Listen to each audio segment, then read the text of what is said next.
Pues no ha sido fácil llegar hasta este lugar.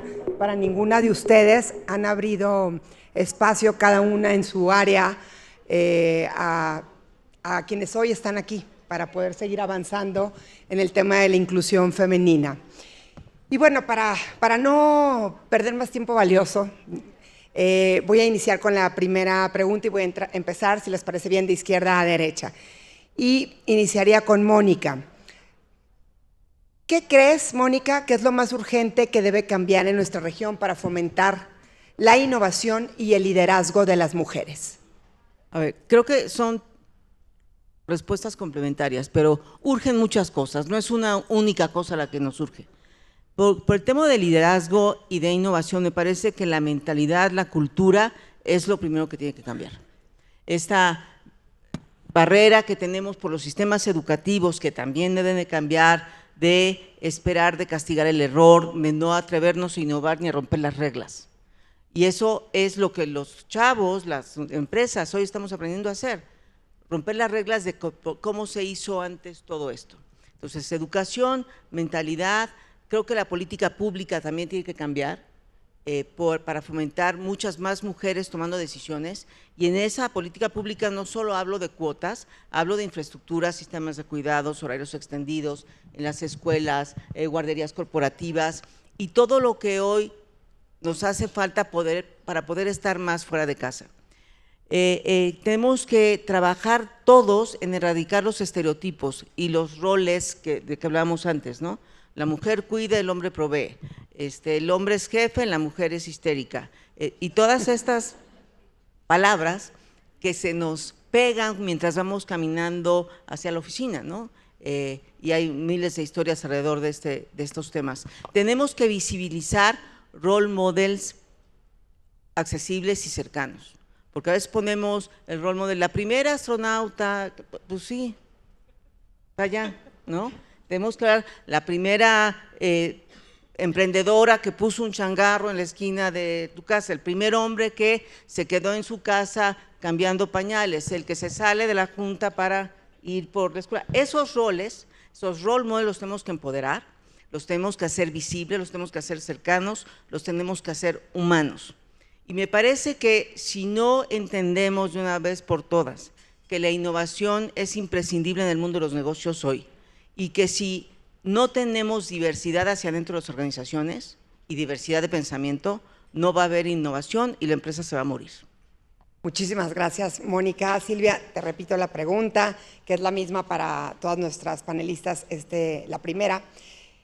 ¿Qué crees que es lo más urgente que debe cambiar en nuestra región para fomentar la innovación y el liderazgo de las mujeres? Bueno, primero, buenas tardes a todos, gracias por acompañarnos, así estar entre amigas. Yo ni saludé, oye. No, bueno. Perdón. Yo sí, pero saludo por todas. Eres educada. Fíjense que esta pregunta, sí nos mandaron las preguntas antes y me quedé pensando en qué falta, y obviamente la respuesta perfecta la iba a dar Moni, entonces ya se las dio, pero yo sí me quedé pensando en qué falta, y de repente veo un grupo como todo lleno esta sala. Esto es el cambio que necesitamos, y es el no esperar que las cosas vengan de algún lado. ¿Qué tiene que cambiar?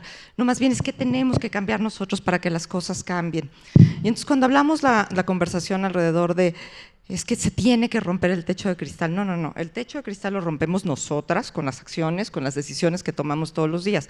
Obviamente, de repente rompes el techo de cristal y se te caen los cristalitos encima, bueno, pues te sacudes el pelo y no pasa nada.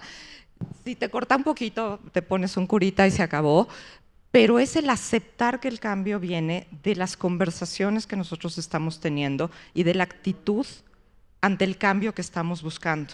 Entonces, para mí es altamente inspirador que ustedes hayan invertido el tiempo en estar aquí, porque estas decididas son las que están decidiendo el cambio que quieren ver y decidiendo qué es lo que queremos convertirnos como sociedad. Entonces, el adoptar innovación, el hacer innovación, el nosotros ser innovadoras, el no aceptar un no como respuesta.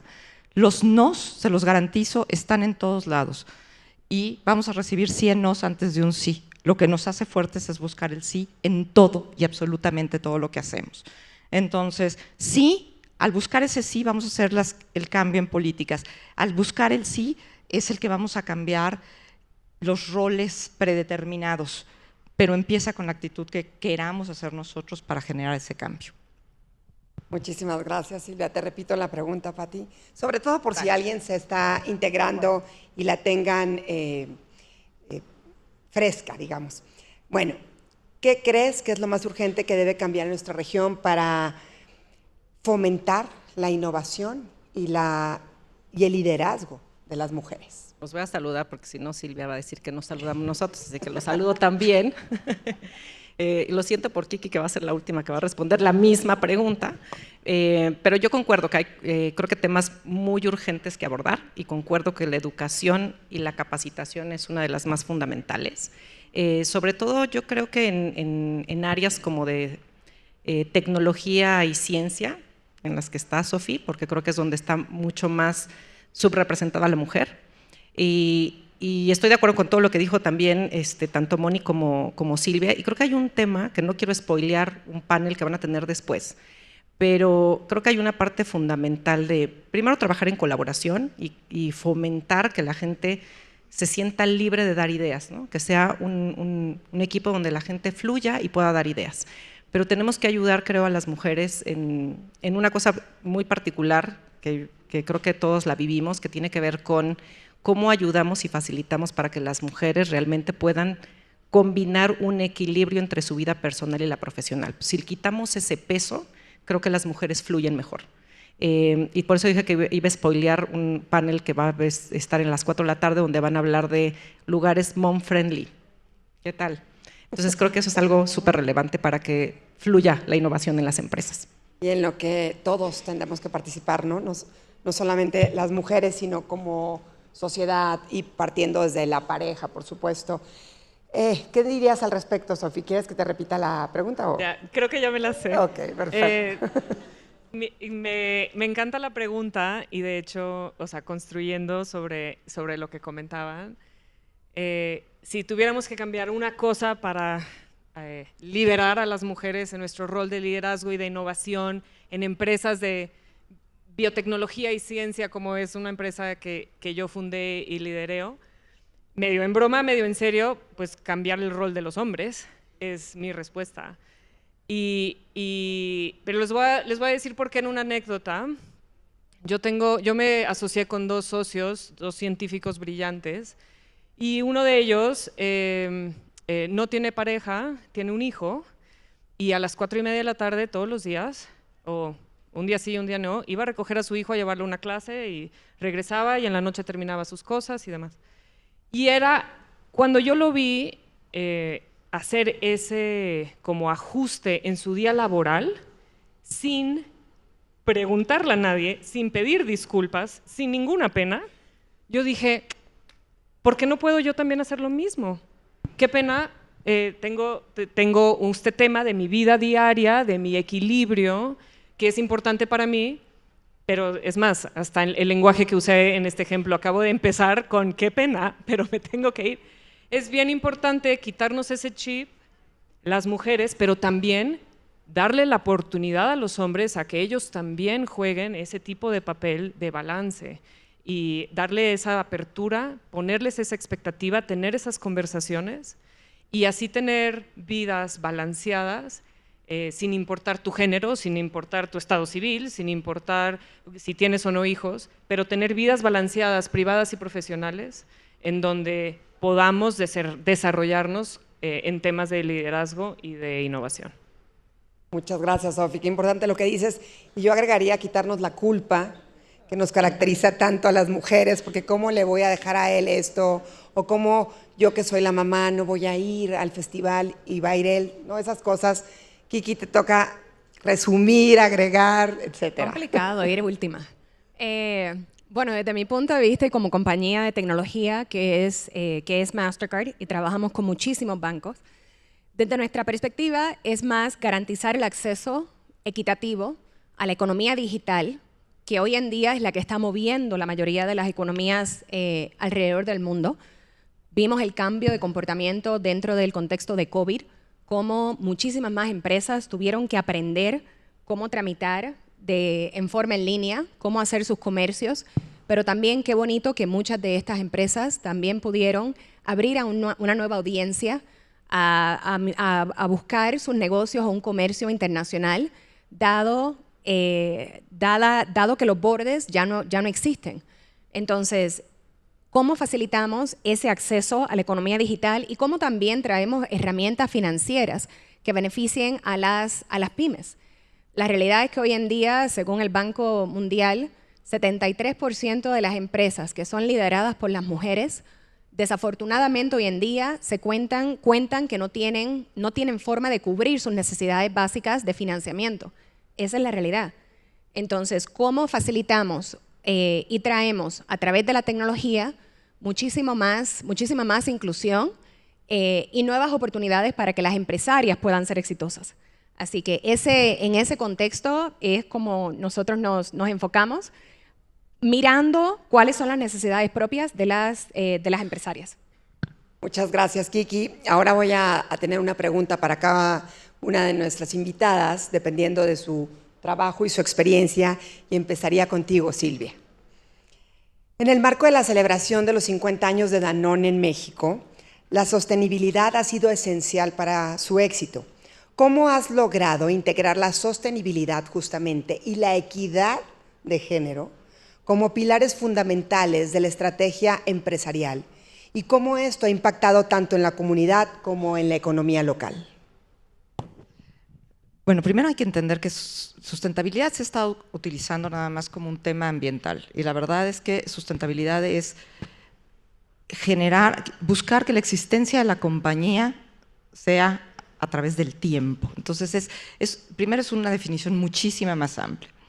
Ahorita estamos viendo que la mortandad de las empresas cada vez es mayor. Una empresa que dure 100 años es excepción. El que tengamos una empresa que lleva en México 50 años, pero a nivel global Danone tiene 102 años. Entonces, no es la normalidad. Y entonces, decir, ¿por qué? ¿Cuáles son los ingredientes de que algo sea longevo? Bueno, primero es mantener relevancia. Y después es reconocer que nosotros vivimos no nada más para generar un negocio, sino para generar una cultura y una sociedad exitosa.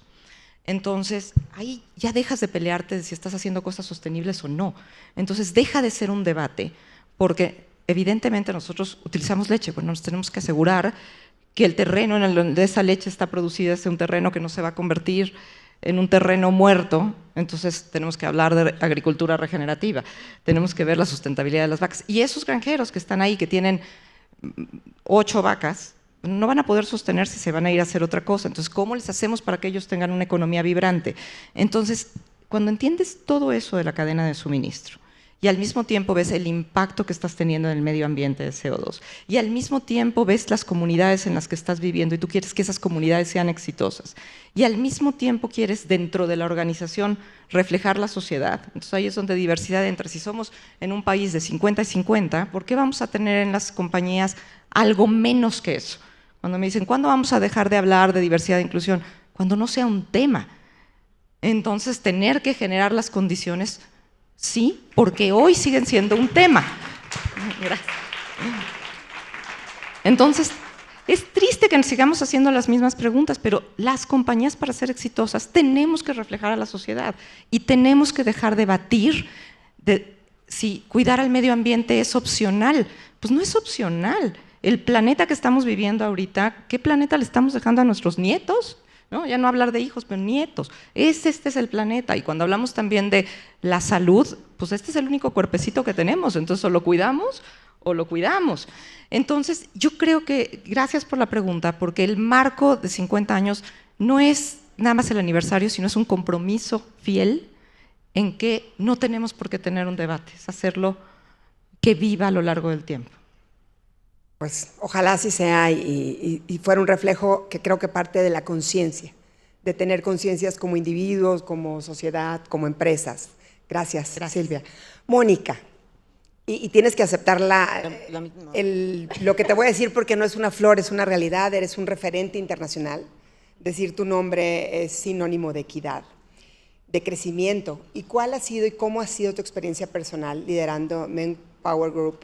¿Y qué estrategias consideras clave para superar los juicios adicionales que enfrentan las mujeres en posiciones de liderazgo como en las que están ustedes? Gracias. A ver, yo creo que mi experiencia liderando a la región, a Latinoamérica Manpower Group, ha sido como la de cualquier profesional, ¿no? Con días de retos, con días fáciles, con días difíciles, con días de crecimiento y con días de que dices, ¿qué hago yo aquí? Pero creo que la mayor dificultad que tuve o que tengo es a veces superar mis propios miedos y mi propia sensibilidad femenina, porque en algún tiempo intenté copiar el liderazgo masculino, obviamente no me salió. En otros momentos yo decía, es que si yo soy demasiado exigente voy a ser la histérica loca de los estereotipos, hasta que entendí que las personas no somos una en el trabajo y otra fuera del trabajo. Las personas somos personas todo el tiempo y somos un mismo individuo que tiene que equilibrar ese ecosistema. Y trabajar en mí para dominar al síndrome del impostor, que todavía me da. O sea, cuando platico sobre todo con niñas muy jóvenes, creen que ya solucioné el problema. No, no es cierto. No, no es cierto. Si todavía llego a un panel y traigo mis tarjetas porque no soy suficientemente buena, no se me va a olvidar, y vienen todas estas mujeronas. Esa superación del síndrome del impostor es uno de los temas que en mi experiencia es esencial superar todas y todos, porque también les da a los hombres. La otra que me costó también reconocer es que no puedes sola. Tienes que construir tu red de apoyo, tu ecosistema de soporte, y soporte desde que un día le tienes que dar a la zorra para que vaya por los niños a la escuela, o tu ecosistema de amigas que están viviendo la misma situación que tú, y se arma un como panel, ¿no?, de sabiduría para resolver el tema de la persona, no de la profesionista, porque es uno mismo. Creo que a nivel corporativo tenemos que hablar mucho para cambiar la cultura y walk the talk. Ya dije, sumar a los hombres, no discutir solo entre mujeres, poner referentes masculinos y femeninos. Me parece a mí muy importante superar los juicios, los programas de mentores, de mentoría, hombres y mujeres, porque el mentor hombre cuando está asesorando a una mentí, mujer, se da cuenta de lo que están viviendo las mujeres del equipo, no solo es ella. Entonces, estos programas de mentorship, el sponsorship, por supuesto, y creo que crear conciencia de que todas y todos tenemos la obligación de cambiar este tema de inclusión. Les voy a dar un dato que no tiene nada que ver con el feminismo y esto, es un tema de negocios. El 70% de los empleadores en México dice que no tiene el talento adecuado. Pues ¿cómo van a tener el talento adecuado si a la mitad de la población no la voltean a ver y luego de la otra mitad también segregan a los adultos mayores, a los discapacitados, a los refugiados y tal? Nos vamos a quedar sin talento. No es solamente porque es buena onda tener más mujeres tomando decisiones, es porque es lo ético primero y lo segundo porque es una cuestión de sobrevivencia organizacional. Y cuando lo llevas a números y hablas en este lenguaje con tus pares hombres, entienden que pues sí está buena onda, pero lo tienes que hacer a fuerza o no vas a tener talento para ganar en el mercado. Y ya, para cerrar, creo que tenemos que ser mucho más vocales en cambiar el lenguaje que usamos en la vida y en los negocios. Tenemos que las mujeres hacer un esfuerzo por hablar diferente. Yo me acuerdo que yo decía, yo quisiera, y mi papá me decía, ¿quisieras o quieres? Con todo el respeto, voy a opinar diferente, con todo el respeto, ese lenguaje hay que cambiarlo y corregirlo en las mujeres porque lo seguimos haciendo y eso cambia la percepción que los hombres tienen de ti, de entrada, ¿no? Creo que, y ya con esto acabo porque ya me hiciste así. Dos veces, pero es que ya no las voy a volver a ver. No, está bien, aprovecha, Mónica. Bueno, al final es empoderarnos, y se oye muy cursi esta palabra, no, a ver, conscientemente cambiar conductas. No nomás es venir a un foro como de decididas y salir, hoy fui decidida, soy muy decidida, y llegas mañana a tu casa y se te olvida. Es conscientemente tenemos que cambiar conductas y ayudar a los hombres a que cambien conductas. Muchísimas gracias, Mónica. Vaya que espero que estén tomando nota y tú me pasas luego el resumen, Silvia, de tu herramienta valiosa, porque qué consejos, y lo platicábamos antes de estar aquí, podemos encontrar que parecieran cosas obvias, pero que a veces nadie nos las dice, y que aquí son en base a la experiencia de las posiciones en las que estas mujeres están hoy. Bueno, Pati, ahí va para ti. Diriges el área de ventas de la principal empresa de medios en español del mundo, impulsada por la mayor biblioteca de contenidos en español propia, es decir, Televisa la ha creado durante todos estos años, y una capacidad de producción prolífica. Televisa Univisión es el principal productor de contenidos original en español en los ámbitos de noticias, deportes y entretenimiento. ¿Cuáles son entonces los desafíos más grandes al trabajar con marcas globales para integrar soluciones innovadoras en una audiencia tan diversa? ¿Y cómo los está abordando Televisa Univisión para asegurar una experiencia de usuario óptima? Y yo agregaría, con la competencia tan grande que hay ahora de Extreme. Sí. Pues sí, o sea, desafíos tenemos muchísimos. Sí. Es una realidad que, bueno, Televisa efectivamente, como bien mencionas, es una productora de contenidos, y el primer desafío que tenemos es que no es una productora de contenidos en México, es una productora de contenidos globales, Estados Unidos, Latinoamérica, y exportamos desde hace mucho tiempo muchísimo contenido al resto del mundo. Entonces, el primer desafío importante es cómo verdaderamente podemos conectar con audiencias, porque además es de diferentes idiomas, países, culturas. Entonces, tenemos en un sistema interesante de información y análisis de audiencias para ver, primeramente, las fricciones y digamos que todas las fricciones culturales que existen en los mercados para poder determinar qué tipo de producción vas a hacer, si vas a producir programas que tengan que ver con un tono de educación, de información o de entretenimiento. Y entonces ese sistema creo que ha avanzado bastante, es verdad que hay muchísima competencia, sabemos que los contenidos que se generan en México son bastante fuertes, y en todas las empresas digitales y en las plataformas digitales, los contenidos más vistos son los nuestros.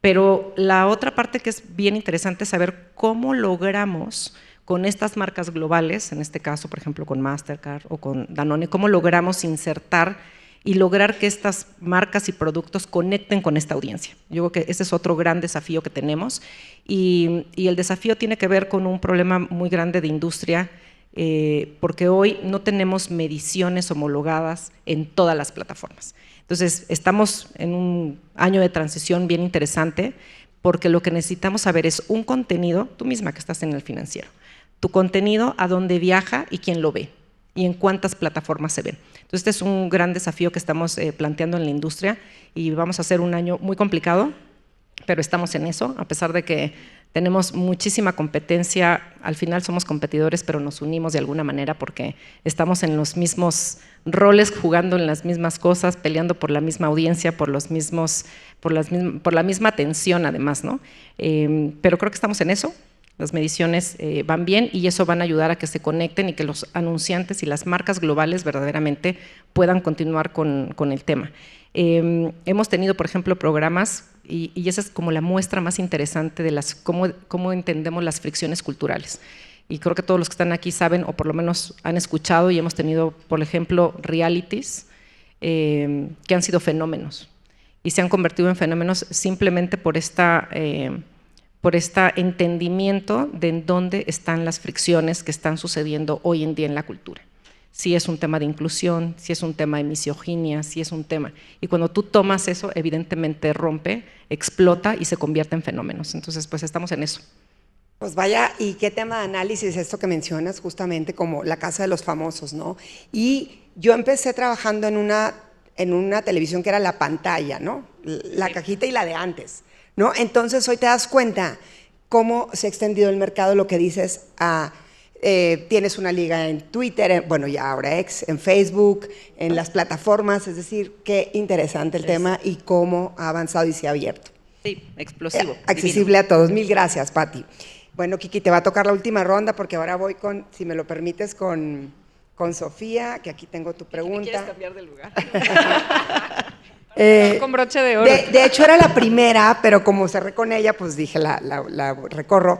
Y fíjense, Sofía, ahí donde la ven, tan joven, con hijos chicos y todo, está en uno de los sectores, o sea, todos tienen su valor y su grado de complicidad seguramente, pero quizá nos puede resultar más ajeno. Miren, ella es pionera en la combinación, ahí les va, de biotecnología e inteligencia artificial. Imagínense eso. ¿Qué desafíos, Sofía, has enfrentado al avanzar en estos enfoques complicadísimos, ajenos a la mayoría, innovadores? ¿Y qué lecciones clave has aprendido sobre cómo escalar estas tecnologías en el mercado global? Están bien grandes las preguntas, pero mira, para dar un poquitito de contexto, yo empecé una compañía que se llama Brightseed y utilizamos la inteligencia artificial para encontrar moléculas químicas que suceden en la naturaleza, en las plantas, en los hongos, en los microbios. Están repletos de químicos naturales que son bien importantes para mantener la salud. Y no nada más para mantenerla, sino también se pueden derivar y hacer medicinas. Entonces, creamos una compañía que tiene una plataforma de investigación que utiliza la inteligencia artificial para poder ver estas moléculas y predecir, para empezar, cuál es su identidad y luego predecir qué pueden hacer para la salud, si es tema de salud mental, si es tema de salud metabólica, es tema de salud digestiva, y luego validamos todo eso y lo llevamos al mercado, junto con empresas como Danone, que pueden incluir estos ingredientes en sus productos, o con empresas farmacéuticas, o con empresas que quieren usar nuestra plataforma para hacer su propia investigación. Yo no soy científica, y ahorita les quiero quitar la percepción de que tienes que ser un crack tecnológica o en ciencias o etcétera para poder meterte a estas industrias. Yo me asocié con 2 científicos que tenían un reto muy importante, y aquí el primer reto de la pregunta. Y el reto era cómo hacer valer la tecnología que ellos tenían, y ellos estaban sentados sobre esta potencia de uso de inteligencia artificial, pero no la podían traducir. Y traducir, me refiero a traducir en palabras comunes, traducir en tema de impacto, cuáles son las implicaciones de poder usar esta inteligencia artificial para temas de salud, para temas de investigación, para temas de retorno de inversión. Y ahí es el rol que yo empecé jugando y que juego todavía con la compañía, traduciendo y estas aplicaciones de la tecnología que tenemos a todo lo que puede lograr en el mundo. No subestimen ese papel y no se sientan chicas o chicos de que yo no entiendo, estoy en un cuarto lleno de PhDs hombres y tengo que preguntar por 5ª vez, no entendí, ¿me pueden volver a explicar, por favor? El rol de la traducción clara es valiosísima. Y el segundo reto que hemos enfrentado como empresa, y esto aplica a muchas empresas y a muchos esfuerzos y proyectos que tengan, se llama, el design thinking le llama la empatía radical con tu cliente, con tu consumidor, con quien sea que estés dando un servicio o un producto. Nosotros no teníamos esa empatía radical y llegamos al mercado con una plataforma, marca Diablo. Hemos ganado muchos premios. Time Magazine el año pasado nos llamó uno de los inventos más importantes del 2024. Veníamos así como pavos reales, pero a nadie le interesaba trabajar con Brightseed de esa manera porque era demasiado la oferta. Necesitaban algo más fácil para poder utilizar, para poder meter en sus propias plataformas de investigación, para poder incluir en los productos que ellos llevaban al mercado. Y ese es el segundo reto, el desafío de la adopción. Empieza con empatía radical con tu usuario y entender cuáles son sus necesidades, cuáles son sus retos, sus deseos, y el reto como empresa, independiente de la empresa que tengan o como organización, es diseñar la oferta a eso. Muchas gracias, Sofía. Y vamos contigo, Kiki, para finalmente hacer una pregunta general que vamos a tener que reducir el tiempo de respuesta. Kiki, entre tus logros, lideraste los esfuerzos de asociación con Apple para el despliegue de Apple Pay a nivel global. Estableciste la práctica FinTech para Mastercard en América Latina, entregando más de 100 millones de cuentas digitales para consumidores y pymes, facilitando una mayor inclusión financiera y posicionando a Mastercard como líder en la industria. Tu trabajo se ha enfocado en avanzar la inclusión financiera a través de soluciones digitales.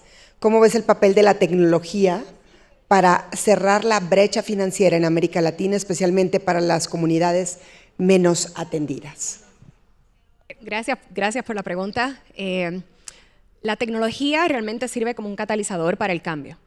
Desde mi perspectiva, y hemos logrado realizar muchísimos cambios ya en Latinoamérica con la ayuda de fintechs, como habías mencionado, pero también forzando mucho más interés y desarrollo tecnológico por parte de los grandes bancos para que se esfuercen en buscar nuevos segmentos que están hoy en día desatendidos, como le estabas mencionando, ya sea porque la banca tradicional no llega a algunos segmentos de la población, segmentos desatendidos como los pequeños comercios es una realidad, y donde para sobrepasar ese problema que tenemos en este momento, tenemos que entender cómo operamos de una manera de ecosistema.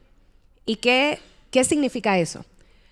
Para nosotros, o sea, obviamente trabajamos con muchísimos de los bancos, con muchísimas de las fintechs, tailoring programas, o sea, o creando propuestas de valor que van específicamente atadas a estos segmentos desatendidos, inclusive en programas para la mujer, programas para pequeñas empresas. Pero más allá, algunas de las formas en que estamos trabajando, y para más puntualmente hablarle de las pymes, que creo que es un segmento súper desatendido en muchos de nuestros mercados en la América Latina.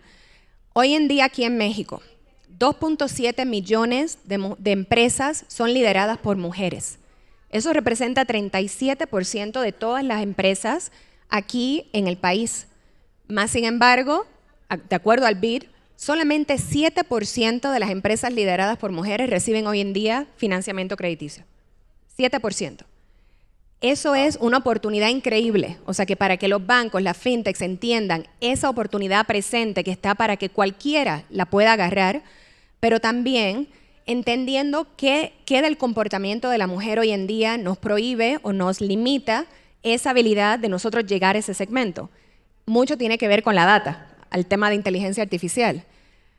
Las mujeres hoy en día, aquí en México, por ejemplo, menos del 5% tienen una cuenta de ahorro. Menos del 5% tienen una cuenta formal. La mayoría de las mujeres hoy en día tienen cuentas informales, dejan el dinero debajo del colchón.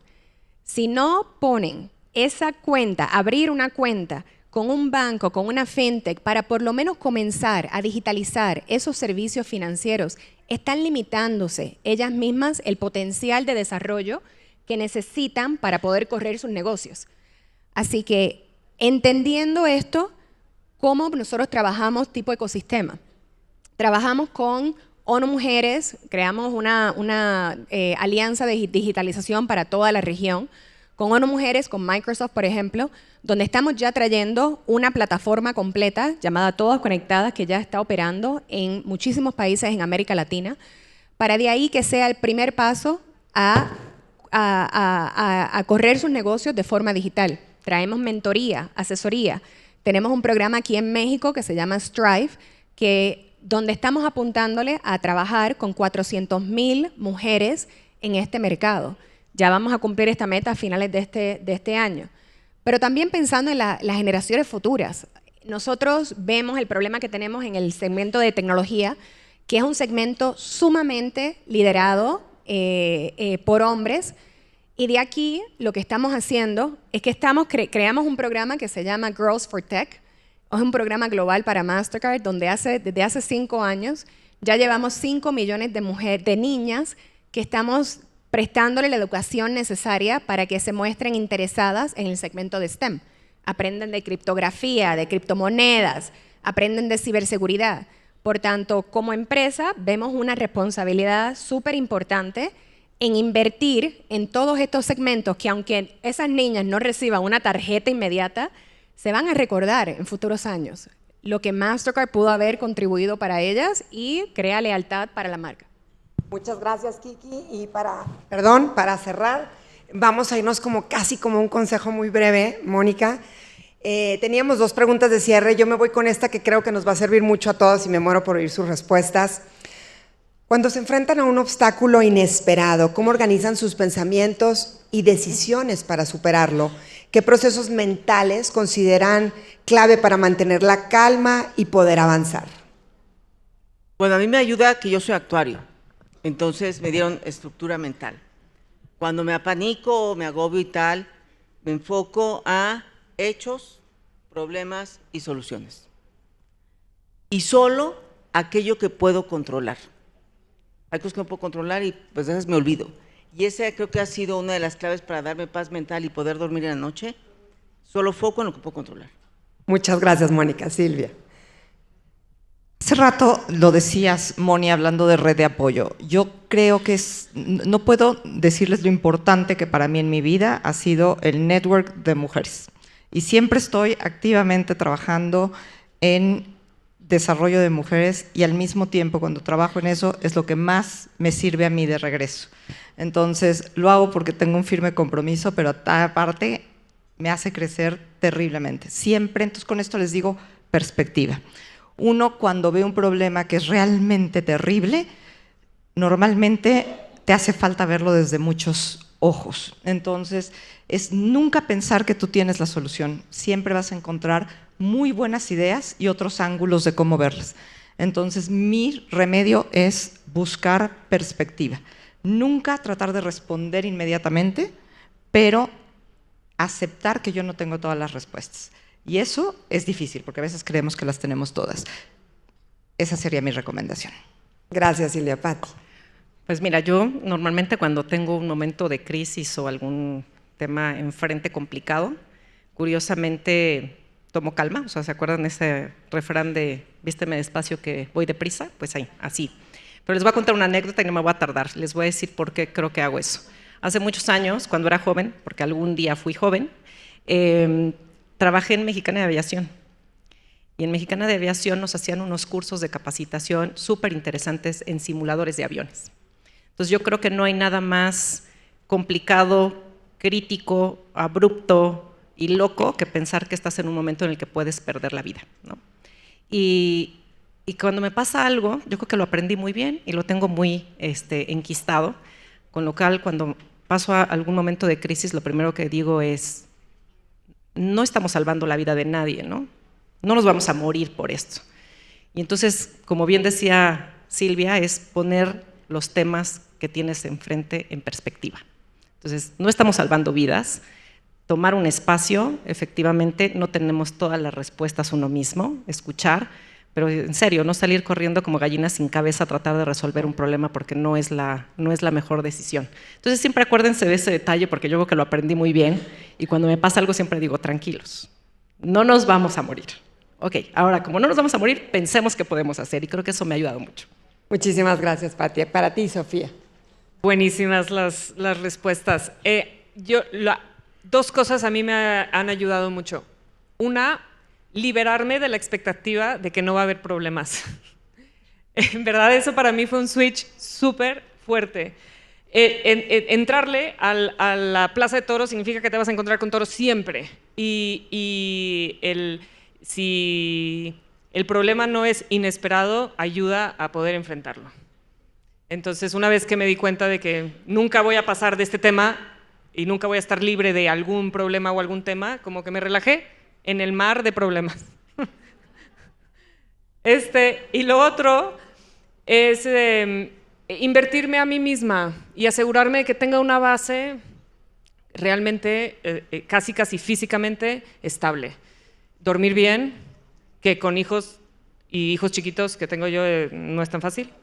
Alimentarme bien, hacer ejercicio, meditar. Yo voy a un retiro de silencio una vez al año. Invertirme a mí misma en esa base de ecuanimidad hace toda la diferencia. Muchísimas gracias, Sofía. Espero no ser indiscreta, Sofía tiene un bebé de 7 meses. Es mi tercero. Tengo 2 niñas y el chiquito. Y sí se puede ser mamá y ser empresaria y ser fregona y tener una red de mujeres y éntrenle, sí se puede. Kiki. Muy cierto.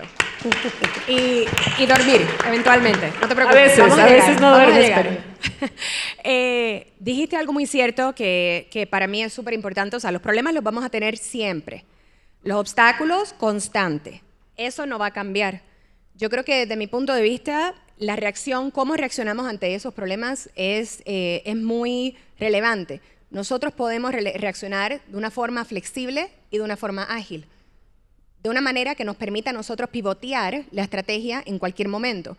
Y ese concepto de que el cambio tiene que ser un cambio que tú manejes a la velocidad que manejes, pero de una forma que te dé la confianza de tener la decisión final en cuál va a ser esa opción que vas a escoger en vista a la visión que tienes es muy crítica. Y te diría, lo otro que para mí es muy importante, Mónica, lo mencionaste, nosotros como mujeres muchas veces pensamos que asimilando el estilo de liderazgo del hombre es la forma que tenemos que nosotras ser exitosas. Y al revés, yo pienso que nuestro superpoder es liderar de una forma empática. Lo vimos durante COVID, es lo que en mi experiencia crea los equipos más fuertes porque facilita la colaboración, la comunicación continua y asegura de que todos vayan motivados, o sea, hacia esa misma meta. Por tanto, liderar de una forma empática es algo que nosotros como mujeres entendemos cómo hacerlo, manejamos porque lo hacemos en nuestros hogares todos los días y lo podemos traer también a los negocios que estamos operando. Así que diría liderar empáticamente. Pues muchas gracias, Kiki. Ahí les va mi resumen. Foco de lo que sí depende de mí, perspectiva, calma, quitar expectativas de que todo será fácil, invertir en nuestro bienestar personal, que creo que es lo que más se nos olvida. La reacción ante lo que está enfrente, cómo lo vamos a hacer, reconocer nuestro poder como mujer y utilizar nuestra empatía. Gracias a estas mujeres valiosísimas. Un gran aplauso para Mónica, Silvia, Patti, Sofía y Kiki. Muchas gracias.